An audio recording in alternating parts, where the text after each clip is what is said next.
우리 함께 나눌 하나님의 말씀입니다.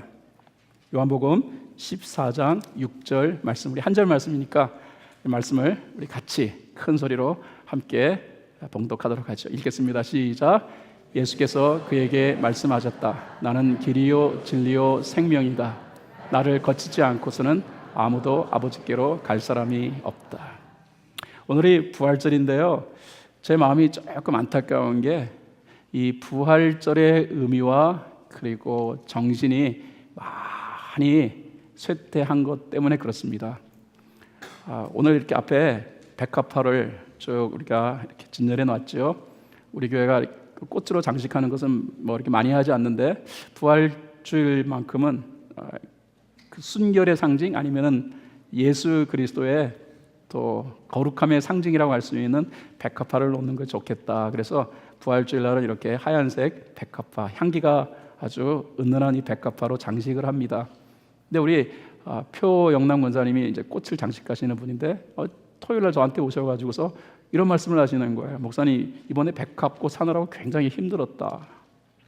백합꽃이 부활절 기간에는 꽃집에서 많이 내놓고 파는데 이번에는 백합꽃 구하기가 되게 힘들었대요.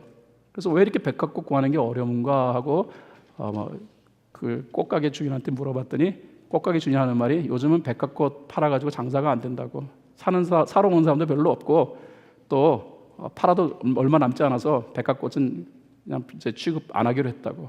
그 대신에 마리화나를 취급한다고. 그 말씀을 듣고 우리 표권사님 아주 충격받으셨다고. 저도 그 말 듣고 너무 충격받았어요.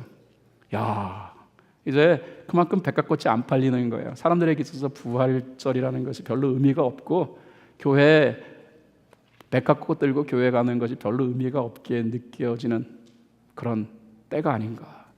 그렇게 생각하니까 가슴이 먹먹해져요.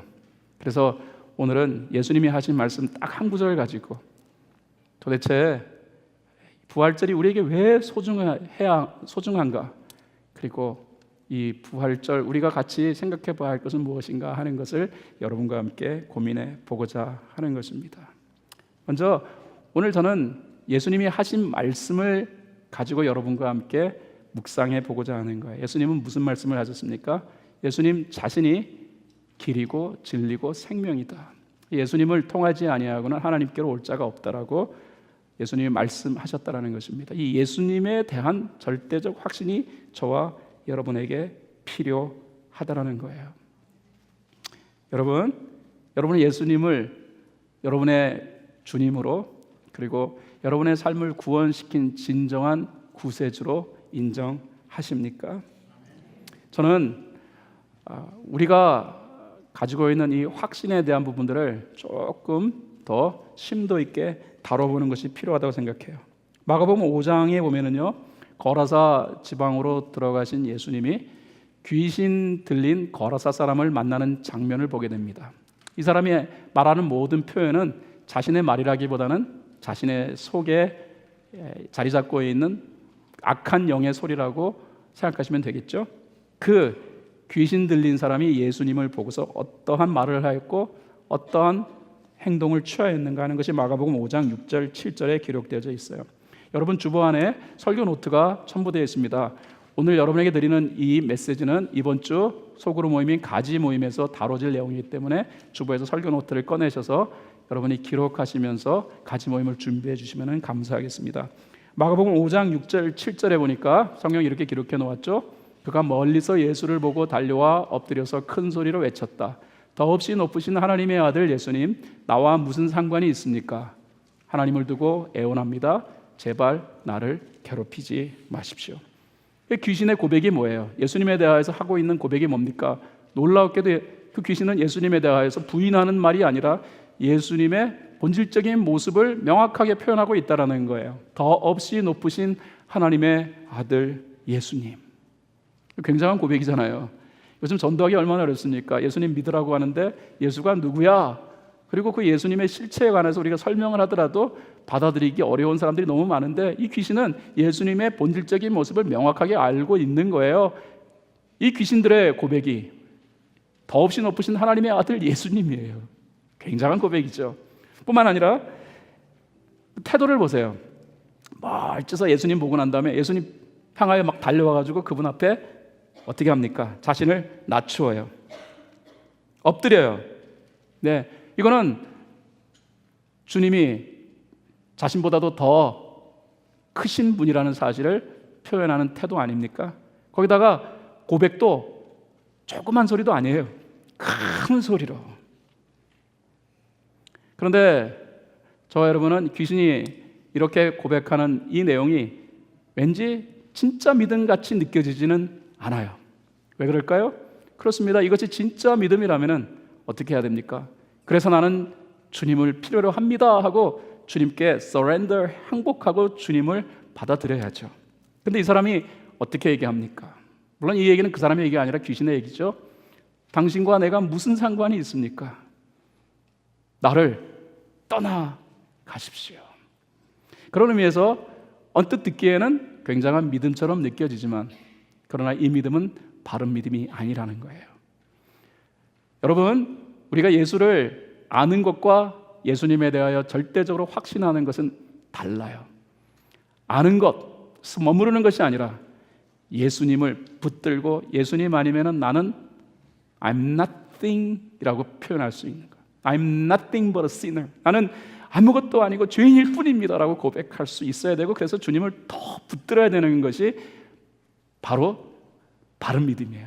그러므로 우리가 예수님에 대하여서 분명한 확실한 그런 믿음이 우리에게 필요하다는 것입니다. 그렇게 우리는 예수님을 살펴보아야 해요. 저는 오늘 본문에 표현되어진 예수님의 말씀을 통하여서 우리가 예수님을 깊이 살펴보면 확신할 수밖에 없다라고 말씀드리고 싶어요. 자, 다시 한번 예수님이 하신 말씀을 우리가 주목해야 합니다. 요한복음 14장 6절로 다시 가겠습니다. 큰 소리로 함께 이 말씀을 읽도록 하겠습니다. 시작. 나는 길이요 진리요 생명이다. 나를 거치지 않고서는 아무도 아버지께로 갈 사람이 없다. 이 말씀 속에 엄청난 내용이 담겨져 있다는 사실을 알아야 합니다. 예수님은 자신에 대하여서 길, 진리, 생명이라고 언급하셨어요. 우리 말에는 관사라는 게 없습니다. 우리 한국말에는 관사라는 게 없는데 영어에는 관사라는 게 있잖아요. 정관사, 부정관사라는 게 있잖아요. 부정관사는 여러 개 중에 한 개를 지칭할 때 부정관사, A라든가 AN 같은 걸 사용하지 않습니까? 그러나 정관사, 다시 말하여 유일한 것, 절대적인 것을 표현할 때 정관사 THE, the라는 정관사를 붙이지 않습니까? 헬라어에도 정관사라는 게 있어요. 그런데 헬라어의 정관사는 영어의 정관사보다도 더 강한 의미를 담고 있어요. 영어의 정관사보다도 훨씬 더 강한 의미, 다시 말하여 절대적이다 그리고 유일한 것이다라는 것을 드러내려고 할 때 정관사를 사용합니다. 헬라어 원에 보면은 정관사를 하나 딱 붙여놓고 그 다음에 길, 진리, 생명 이렇게 넣어놨어요. 다시 말해 그 정관사가 길을 수식하고 진리를 수식하고 생명을 수식해요. 다시 말해서 예수님이 스스로에 대하여 이렇게 말씀하신 거예요. 나만이 절대적이요 유일한 길이고 진리고 생명이다. 다시 말하여 이게 엄청난 표현이라는 건데 예수님은 빠져나갈 길을 다 막아버리셨어요.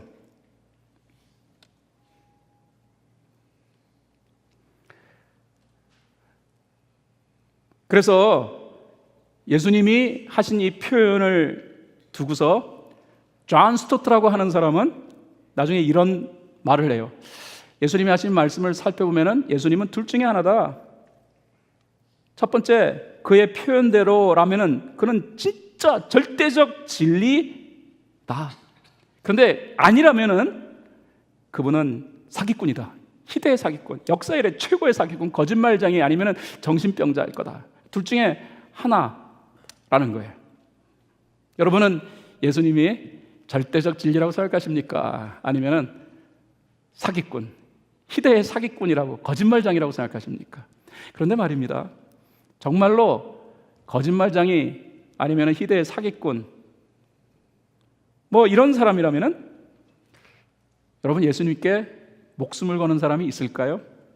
예수님은 12명의 제자를 뒀습니다. 그 중에 한 제자인 가룟 유다는 예수님을 배반했죠. 나머지 11명. 훗날 마띠아라고 하는 제자를 다시 얻습니다. 그래서 예수님 사도는 12사도, 그 후에 사도 바울이 또 이제 참여해서 13명의 사도가 되어지는데, 여러분 예수님의 이 제자들, 사도들 가운데서 그냥 자연사 한 사람은 요한밖에 없고 나머지는 다 순교했어요. 순교가 무엇입니까? 진리를 위하여서 목숨을 거는 것을 순교라고 해요. 특별히 그 가운데서 베드로는 예수님처럼 십자가에 못 박아 죽었는데, 못 박아서 죽을 때, 순교할 때 자기를 거꾸로 매달아서 죽여달라고 부탁을 했어요. 그리고 십자가의 형벌은 인간이 고안한 형벌 가운데 가장 잔인한 형벌이에요. 고통을 어마어마하게 받을 수밖에 없는 형벌. 예수님이 십자가 형벌을 받고 아주 고통 속에서 힘겨워하셨잖아요. 그런데 아무리 십자가 형벌이라도 거꾸로 십자가에 박히면 그 고통은 2배, 3배로 가중된다고 합니다. 그래서 로마법은 십자가 못 박아 죽이는 것은 허용하지만 죽이되 그래도 거꾸로만큼은 죽이지 말자라는 것이 로마 법이었었대요.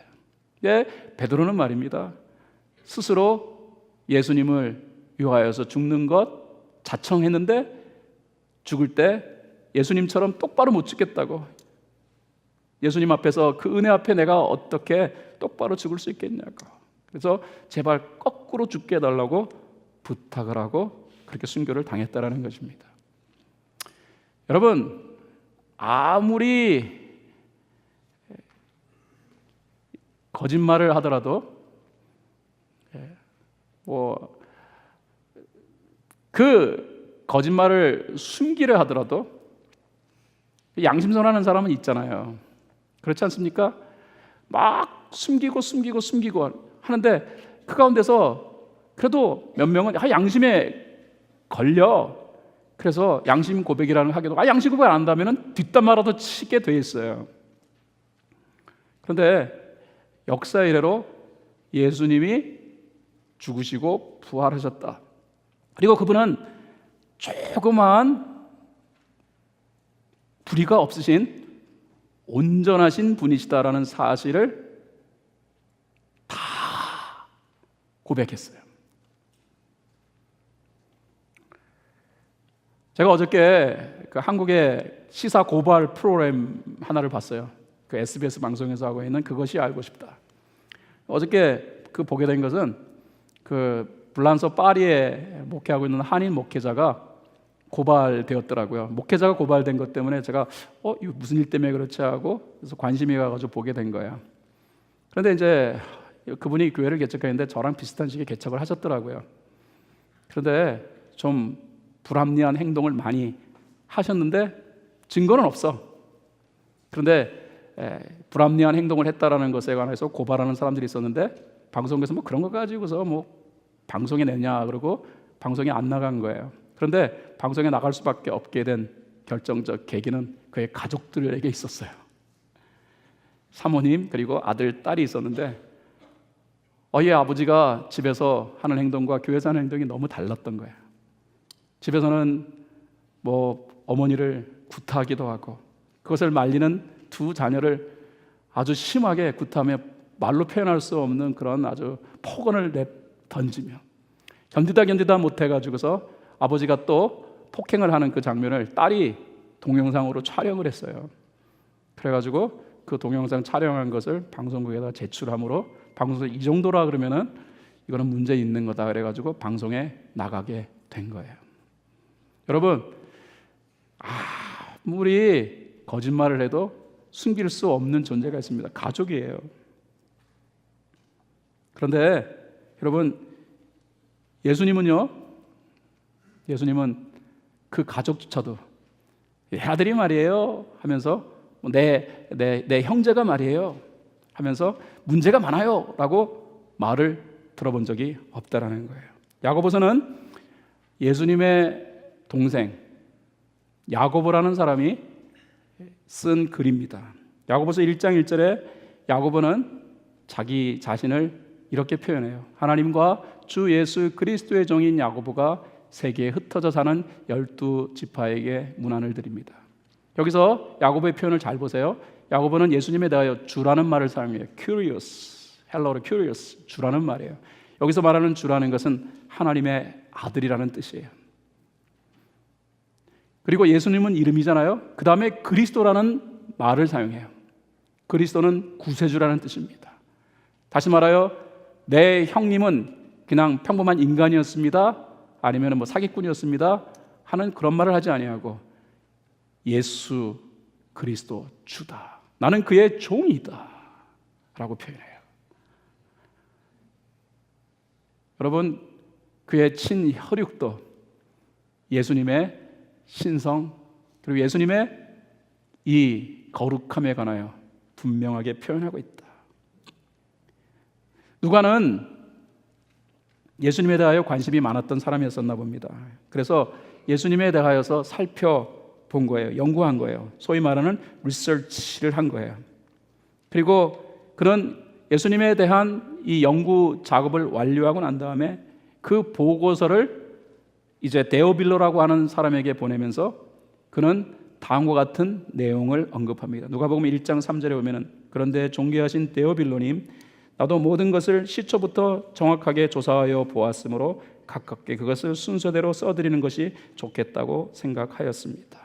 여기서 누가가 뭘 얘기합니까? 나도 모든 것을 처음부터 정확하게 조사해 보았다. 이것은 학술 논문을 쓸 때 사용하는 표현이에요. 특별히 사용되어진 단어 가운데 조사라는 단어가 있어요. 이것은 리서치했다라는 말이에요. 누가는 의사였습니다. 의사는 과학자예요. 그러므로 그냥 대충 짐작하고 대충 때려잡아 가지고서 이렇으면 저렇으면 말하는 사람이 아닙니다. 모든 것을 의미 있게 그리고 논리적으로 살펴보고 난 다음에 결론을 짓는 과학자예요. 예수님에 대하여서 이런저런 말이 많았습니다. 예수님은 인간인데 그 제자들이 하나님의 아들이라고 우겨댔다. 부활한 것도 아닌데 제자들이 예수님의 시신을 훔쳐다 어디 감춰놓고 예수님이 마치 부활한 것처럼 그렇게 거짓말을 퍼뜨리고 있다.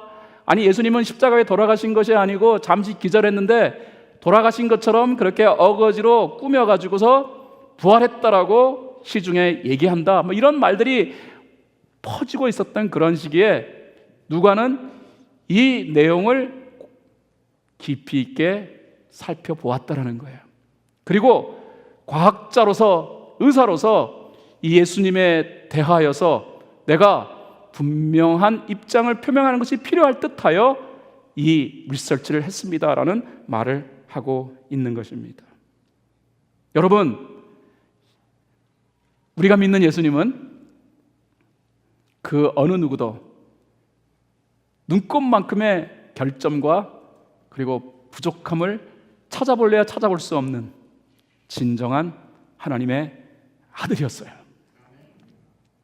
영국의 옥스퍼드 대학의 교수였던 C.S. 루이스라는 사람이요, 교수 생활을 하면서 제일 싫었던 것이 뭐냐면 예수님이 하나님의 아들이다, 예수님의 그 신성 디에티에 대하여서 얘기를 들을 때마다 이건 말도 안 되는 소리다, 이건 정말 논리적으로 말도 안 되는 것이고 이거는 정말 상식이 결여되어진 그런 내용이다 라고 그렇게 여겼던 사람이에요. 그래서 예수님의 신성에 대한 반박 자료를 준비하기 위하여 리서치를 시작했습니다. 이 사람은 옥스퍼드 대학의 교수였어요. 그래서 그는 예수님의 신성에 관한 자료들을 다 수집하고 이해에 대하여서 조사하기 시작했습니다. 목적은 예수님이 하나님의 아들이 아니다라는 사실을 입증시키기 위하여, 예수님도 단순한 인간에 불과했다라는 사실을 입증시키기 위한 연구였습니다. 그리고 그 연구 결론이 다 마무리되기 전에 그런 예수님 앞에서 무릎을 꿇었습니다. 그리고 예수님을 자신의 구세주로 영접하지 않을 수 없었어요. 그리고 난 다음에 그 사람은 중요한 책 하나를 씁니다. 그 책의 이름은 순전한 기독교라는 책이에요. Mere Christianity라고 하는 책인데 우리 교회 제자반에서도 읽는 책이에요. 그 책에서 C.S. 루이스는 다음과 같은 내용을 언급했어요. 인생을 의미 있게 살아가기를 원하는가? 그렇다면 당신은 예수에 대해서 반드시 깊이 고민해야만 한다. 예수에 대한 고민 없이 인생을 계획하는 것은 불가능하다. 고민하고 또 고민하라. 그러면 결론 지을 수밖에 없을 것이다. 예수님은 하나님의 아들이며 그리스도임을. 할렐루야. 그래서 저는 오늘 예수님이 하신 말씀을 통하여 여러분에게 굉장히 중요한 내용을 말씀드리려 하는 것입니다. 그 내용은 이것입니다. 예수님 외에 대안은 없다. 20년 전에 세상을 떠난 제 절친이 있습니다. 그분도 목사님이셨고 저하고 신학교에서 같이 공부를 했던 분이셨는데 몸이 조금 안 좋아가지고서 병원 가서 검진을 했더니 글쎄 믿을 수 없는 그런 병명이 나왔어요. 간암, 그것도 말기라고요. 저는 그때만 해도 간암이 뭔지도 잘 몰랐어요. 그런데 아무튼 간에 간암이라 그러니까 너무 놀라가지고서 그래서 이분을 모시고 그래도 치료받을 수 있는 최선의 방법이 없을까 하고 백방으로 수소문하며 간암 권위자들을 굉장히 많이 만났어요. 제가 텍사스까지도 찾아갔고 시리 오브 호프라는 이 캔서 전문 병원도 찾아갔고 그 다음에 또 샌디에고 가니까 간암 그 연구소가 있더라고요. 그것 제가 갔어요. 근데 다 이구동성은 뭐라고 하냐면은 치료법은 있다. 그러나 그러면 완전히 낫습니까? 그랬더니 그거는 잘 모르겠다고. 다 그렇게 얘기하는 거예요. 그래서 다 같이 얘기하는 것이 내가 권위자로서 제시하는 이 방법이 최고의 치료법이다라고는 다 얘기하더라고요. 그럼에도 불구하고 결론적으로 얘기하면은 그러나 완전히 완치되는 것은 잘 모르겠다고. 완치되지 않을 가능성이 훨씬 더 많더라. 그렇게 다 얘기하는 거예요. 여러분, 의사 선생님이 왜 그렇게 얘기하겠습니까? 죄송해요, 여기도 의사 선생님이 계시는데 나 100% 확신하고 내가 고쳐줄 테니까. 그런데 안 고쳐주면 어떻게 할 거예요? 그러므로 100% 할 수 있다라고 얘기한다 그러면 그건 절대적 확신이 있을 때 가능한 거잖아요. 그게 안 되니까 그렇게 얘기하는 거예요. 그런데 예수님이요 표현하신 내용은 우리의 눈과 귀를 의심하는 표현을 했다니까요. 이미 서두에 말씀드린 것처럼 길, 진리, 생명이라는 것은 함부로 언급할 수 있는 내용이 아니에요. 길, 진리, 생명이라는 것은 그것은 정말로 인간의 삶을 뒤바꿀 그런 진리를 의미하는 것인데 그 진리 앞에 예수님은 정관사를 딱 붙이셨어요. 내가 길이다. 내가 진리다. 내가 생명이다. 나를 통하지 아니하고는 구원을 얻을 길이 없다.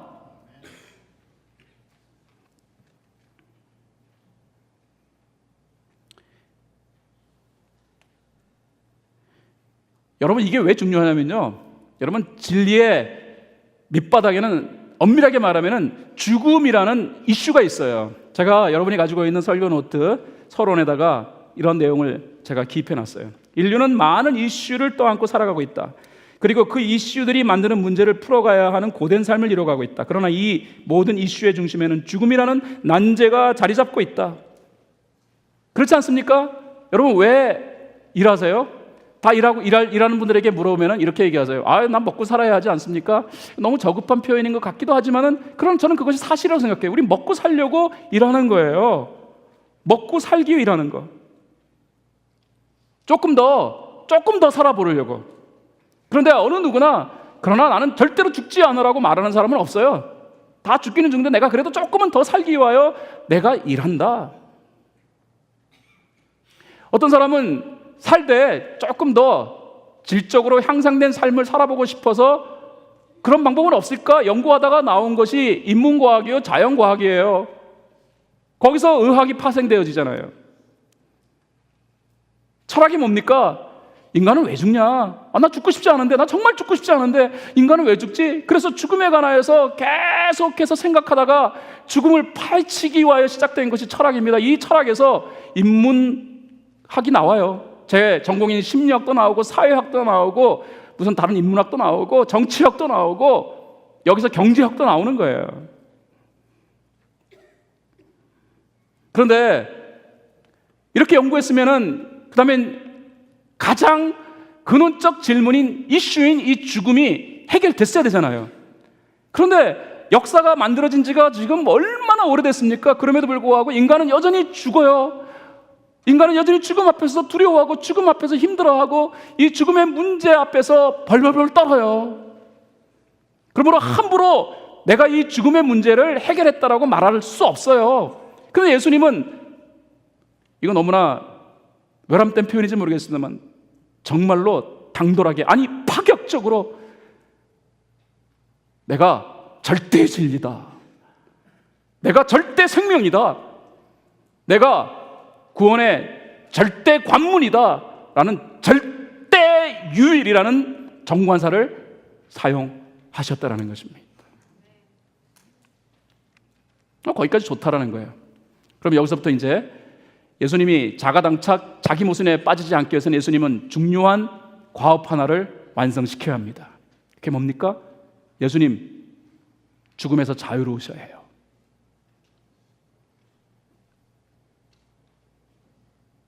여러분, 진리에 관해서 얘기한 사람은 예수님만 얘기하신 게 아니에요. 특별히 죽음의 문제에 관해서 얘기한 사람 되게 많아요. 제가 이 죽음에 관해서 관심이 많아가지고 그래서 거의 한 달 가깝게 죽음의 문제에 관해서 지성인들은, 그리고 절대 권위자들은 어떤 얘기를 했는가 하는 것들을 쭉 한번 찾아봤어요. 그랬더니 내놓으라고 하는 사람들 다 이구동성으로 한마디씩 죽음에 관해서 얘기를 했더라고요.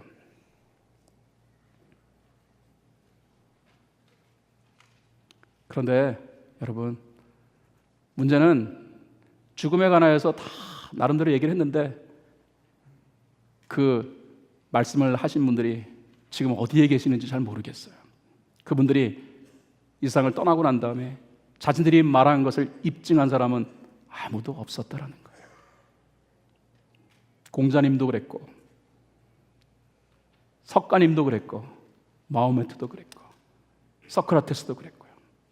소크라테스는 죽음은 본질이다, 본질로 돌아가면 자유로워진다, 그러므로 죽음은 자유다, 그렇게 표현했는데 진짜인지 아닌지 그분한테 물어보고 싶은데 돌아가신 소크라테스는 말이 없어요. 사랑하는 여러분, 여러분도 실제적으로는요 표현을 안 하지만은 마음속에 죽음에 관한 깊은 고민을 하고 계실 거라 저는 그렇게 생각해요. 한국 최고의 기업이며 세계적 기업인 삼성그룹을 창업하고 굴지의 기업으로 성장시킨 당시 한국 최고의 부자가 있죠. 고 이병철 회장이에요. 이분이 돌아가시기 전 자기가 고민했던 내용을 24가지를 이 비서실한테 얘기해가지고 A4 용지에다가 정리해서 당시 카톨릭의 한 신부님에게 전달했어요. 이것에 대해서 답을 좀 해달라고. 이분이 어떤 분이십니까? 이분은 정말 돈 많이 벌어서 부족함이 없이 살았던 분이에요. 성공했던 분이고, 그분이 매 사용했던 말이 제1이라는 말이에요. 한국 제일. 그래서 제일모직 뭐 이런 거 있잖아요. 제일제당 이런 거 다 세우셨어요. 제일, 한국 제일이더라. 그리고 그 아들 이건희 회장한테는 죽기 전에 나는 한국 제일의 기업을 세웠지만 너는 세계 제일의 기업을 이루어 가야 한다라고 당부했다라는 거예요. 제일을 좋아하셨던 분이에요. 그래서 최고라는 것을 다 경험해 본 분이었다니까요. 그리고 자기 밑에 한국 제일 가는 똑똑한 두뇌들을 다 영입해 가지고서 뭐 연구해 보게 만들었던 사람이에요. 근데 그럼에도 불구하고 죽기 전에 자기가 고민했던 이 24가지 질문에 대하여서 답을 해준 사람이 없으니까 답답한 나머지 이것을 한 신부님에게 물어본 거예요. 그 물어본 내용들 여러 가지가 있는데 이런 거예요. 그러니까 하나님의 존재를 어떻게 증명할 수 있습니까? 하나님은 창조주라는데 무엇으로 증명할 수 있습니까? 하나님이 인간을 사랑했다면 왜 고통과 불행과 죽음을 허락하셨습니까? 예수는 인간의 죄를 대신 속죄하기 위해 죽었다는데 인간의 죄란 무엇입니까? 성경이 하나님의 말씀이라는데 어떻게 증명할 수 있습니까? 등등 그런 거예요. 그 중에 하나가 뭔지 아십니까? 기독교를 믿지 아니하고는 천국에 갈 수 없습니까? 무종교인, 무신론자, 타 종교인들 중에도 착한 사람이 많은데 이들은 죽어서 어디로 가는 것입니까? 제가 이 이병철 회장의 질문을 접하고 이분 이분이 바로 우리 모두가 고민하고 있는 근원적 고민을 하신 분이시구나. 기독교가 구원의 유일한 종교입니까? 세상에서는요, 기독교를 향하여서 야, 진짜 독선적이다라고 표현해요. 지네만 구원이 있다라고.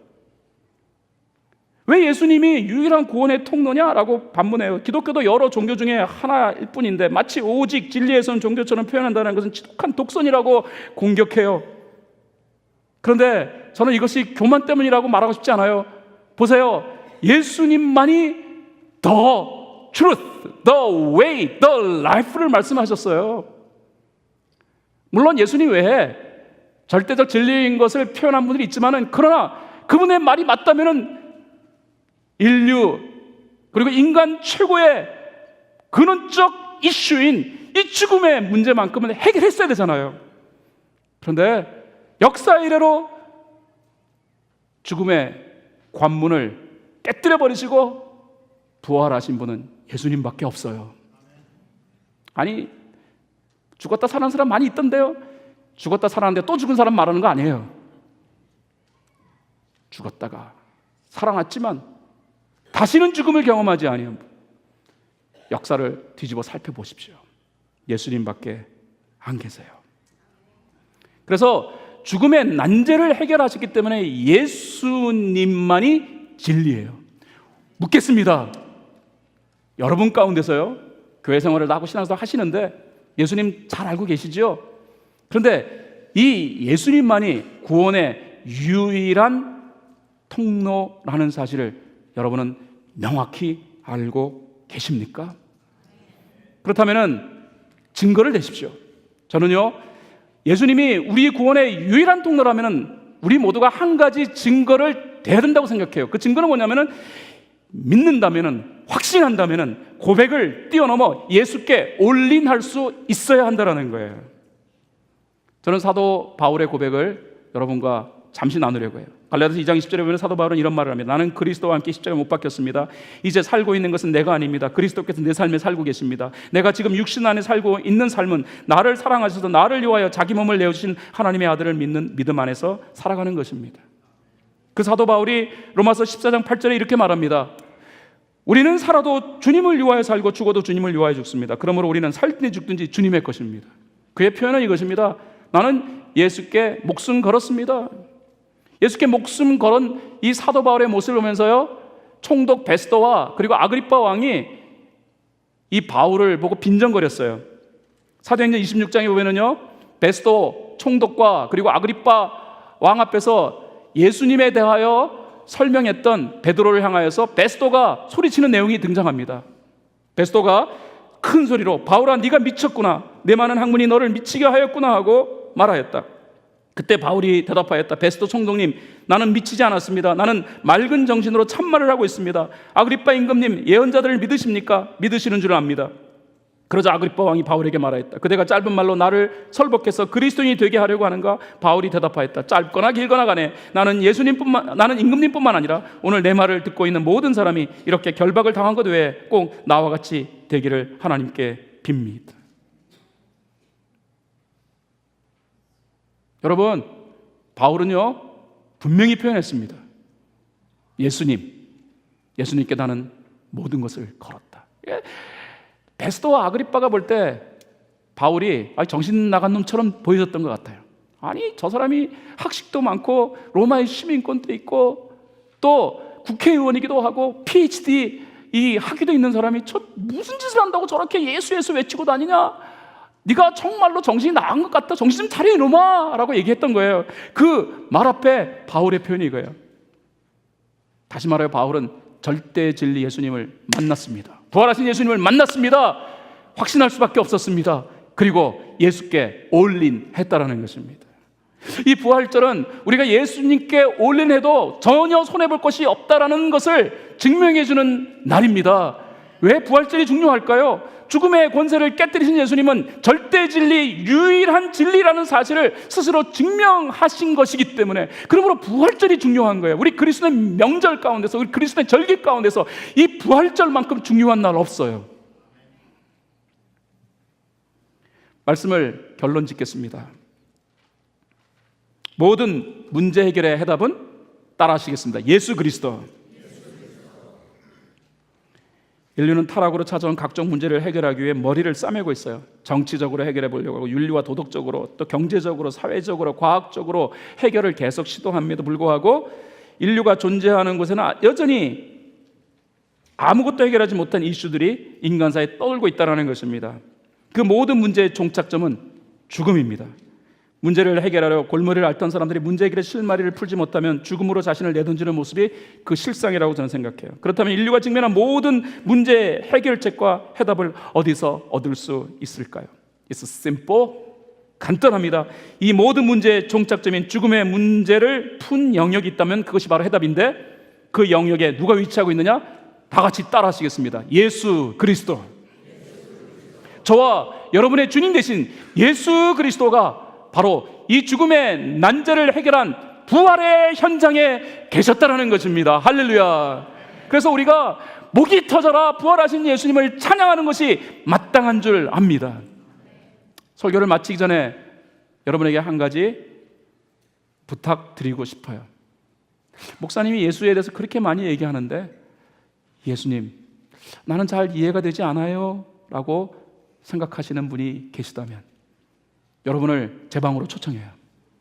제 방은 여러분이 올라가실 때, 2층에 친교실 올라가실 때 바로 그 입구에 제 방이 있어요. 목양실이라고 써 있는 거 보실 겁니다.